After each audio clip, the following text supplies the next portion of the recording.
Okay, we're back. And what I ended up doing was um,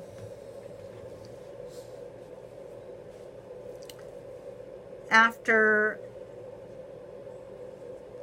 I, partway through, I decided to make it a darker pigment, so ended up with a formula of 2 light brown plus 1 medium brown plus some thinner. Because she had like these striations, areas where there was like gray showing through. And I wanted to get more warmth in there, and I wanted to cover it all better. So I did that. Then I put on an orange mask, just pure orange, um, for like 5 minutes, just till it dries. With the Beauty Angels pigments, they do that, so that's a handy sort of timing thing. Oh, it's dry, time to remove it.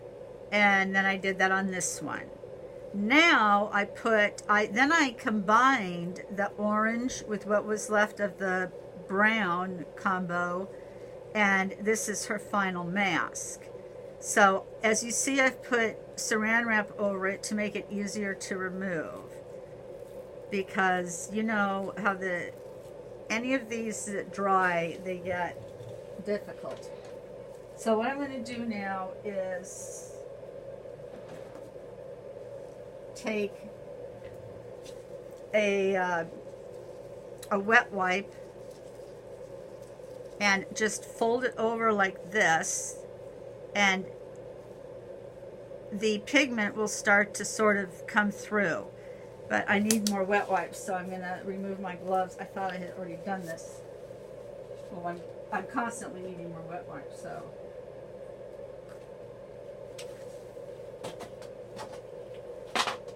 Gloves come off.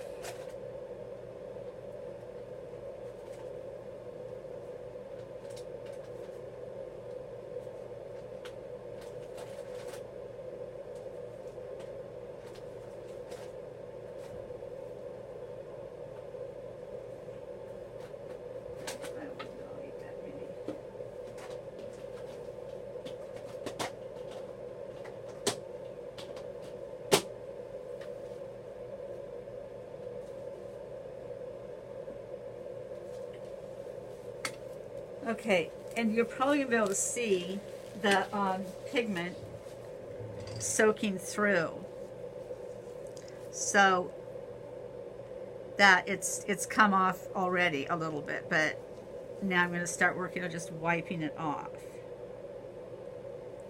And usually, well, especially if you've done microblading on them, this is quite tender. How is it for you? It's sore. Yeah, it's sore because it's been worked. And she's not liking it. Not at all. I'm just being honest. Well, no, I want you to be honest. Yeah, it's pretty sore. Yeah.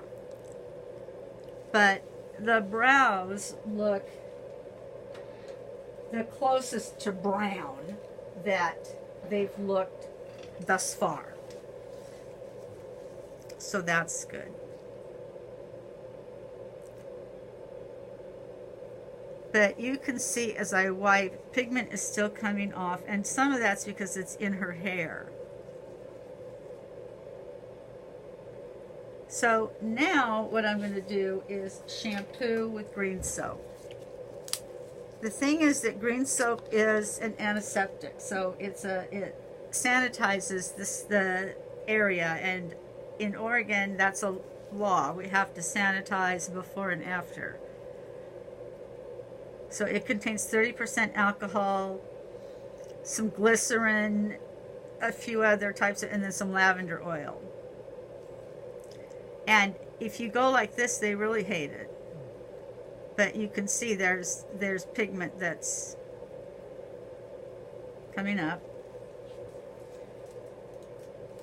And I just use cotton rounds to remove that, because I like to see what's coming off on the cotton round. That gives me a good sense of where I am in the process of removing it. And then I repeat.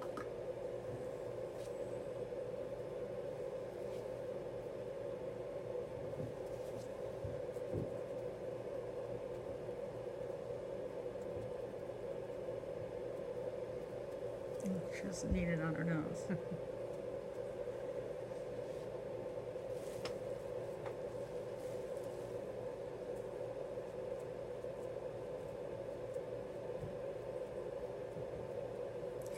Be careful when you're doing this, if you do this, that the green soap doesn't start to go toward their eyes. If it does, get in there really quickly.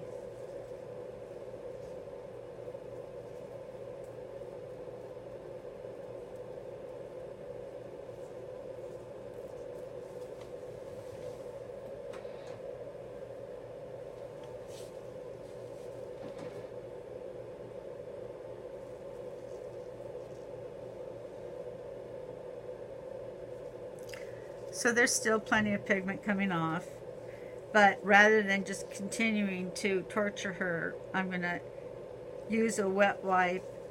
First of all, it's cool and refreshing, and second of all, I want to remove the soap. I don't want it just having, because there is soap in the green soap.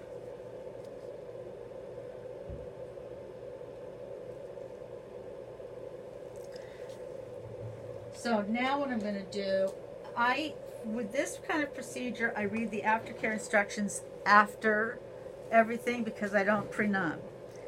But I'll be putting tea bags on her, which you'll see, and then I go through the aftercare then. But I'm going to explain to her now, and she remembers anyway because this is a touch-up.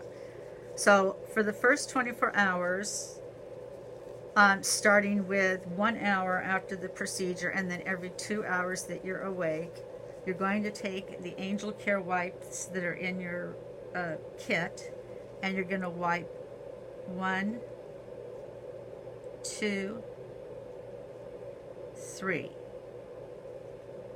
So again, you can see there's some pigment coming up. But the reason that we're doing that is because we don't want lymph building up and creating a crust. 1, 2, 3. And then you would put on you let it air dry, and you'll either do the tea bag thing, which I'll let them see, or you'll put your aftercare on it.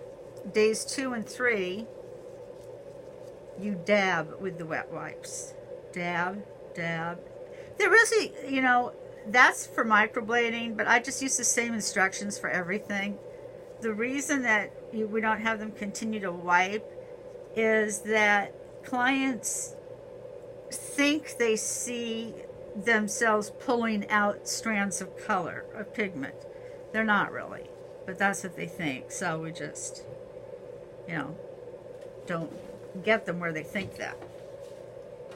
Now I take another wet wipe and I place it on the client's brows, and it should feel pretty good.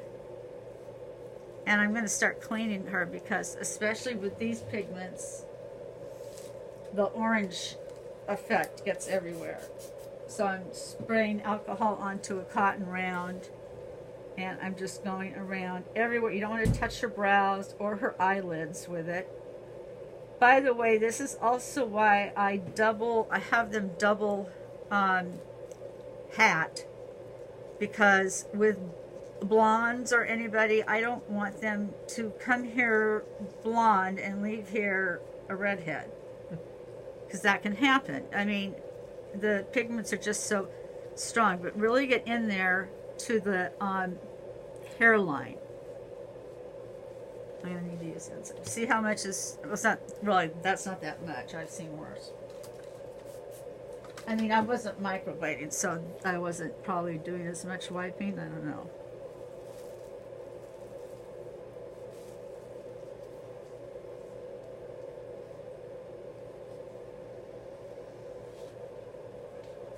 Now, as far as the eye area goes, use that wet wipe. And then if the client has worn mascara or something, get in there and clean underneath, because in this case she has a little eye booger. I'm trying to get it out, dig it out for the photos.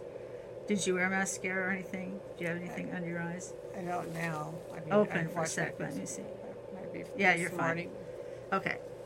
So now I'm going to do two things. One, I'm going to blot and I always have pieces of paper towel ready to go for that purpose. The Bounty paper towel is the kind you want to use. And I'm blotting to see if I'm seeing any lymph or blood, and I am, but that's also color, pigment, so it's kind of hard to tell at this stage. Because, you know, she's definitely lymphing and still has either some blood or just pigment on there. But rather than my spending more time to clean her, I'm going to get the chamomile tea bag. So for whenever I do machine work, not counting the blade and shade, I get my two, I have a refrigerator in here, and so I get 2 chamomile tea bags that I have gotten wet and squeezed the last living daylights of water out of. Did you do that part at home? Mm-hmm. And by now I've already sanitized the client's hands. You put this on, it's very soothing. It's cold, and I gotta kind of distribute the tea. It's soothing and healing, and it definitely helps with swelling.